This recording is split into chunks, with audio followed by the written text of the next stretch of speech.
Marra Sr., but you can all call me Ben. I am 82 years old. I grew up in Connecticut along with my 3 brothers and 4 sisters. As a full family of 10, we worked hard to maintain the chain of grocery stores that my parents founded.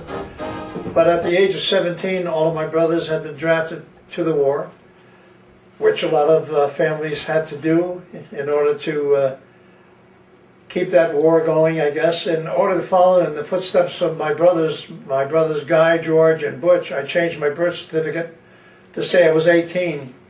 Soon I went off to the Navy. I remember that July when I was told to report for duty. They sent me overseas, and my first stop was going to Scotland. Then I was in London, England. I was under the commanding officer, Admiral Stark. My roommate and best friend during the war was a person called George Vernis. We stayed in a place called Grosvenor Square where I experienced my first real encounter with the war. One day, 3 blocks down from our living quarters, one of those famous German V-bombs, everything within a 4, 5, 6 block area. And that was one of my first experiences there as being in London. Soon after this experience, I was sent to patrol an area while we were in Germany. Through the debris, I came across another soldier. Naturally, he was German. He and I stood among the damage, staring at one another. I guess he was as scared as I was. So looking around, just waiting for another to make a move, I didn't have to look very far. I saw him running away. I at least expected it, and away he went. Not everything was easy. It was rough as we went on past. Most of the times we'd go to a few dances here and there, and that was my favorite part of the war. My friends and I spent some of the nights off at some pubs having a few drinks. I had many great experiences while serving, and I never met one soldier who had a negative attitude.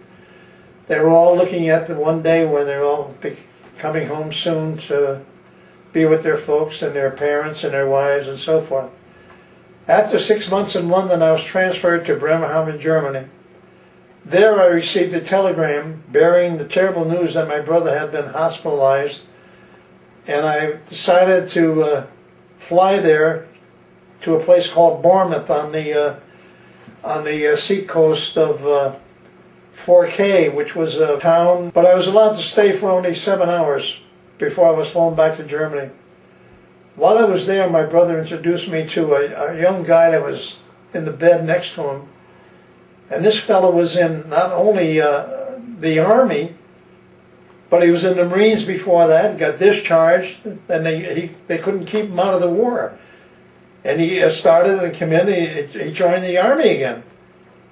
And after that, during the war, I carried a Tommy gun, which was issued to me as a part issue as the part of the Navy. And it was for me to take care of until the battle was over, and then I would turn it in. War naturally is horrid. It's not the nicest thing. My brother was wounded while he was with General Patton on the Metz border, and he received the Purple Heart for that mission. When my term was up in Germany, I was assigned to a heavy cruiser called the USS Salina.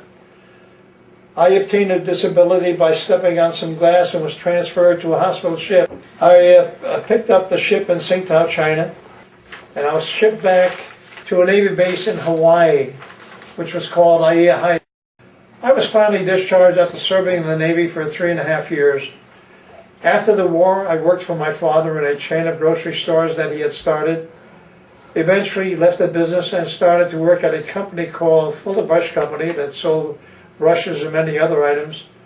When I was promoted to a manager, I hired my old buddy, George Vernis, and he also became a manager, and we had some good times together.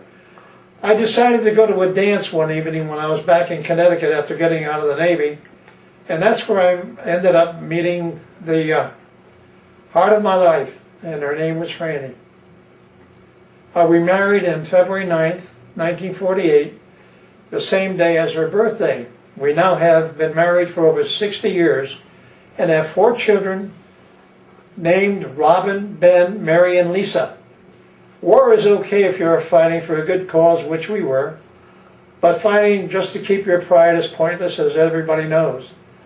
I believe that America, as strong as it can be, kept the world from being taken over by Hitler, as everyone knows. And that joining World War II was the right decision on my part. And freedom definitely is the key. That's the reason we fight. Land of the free and the home of the brave, that will never change.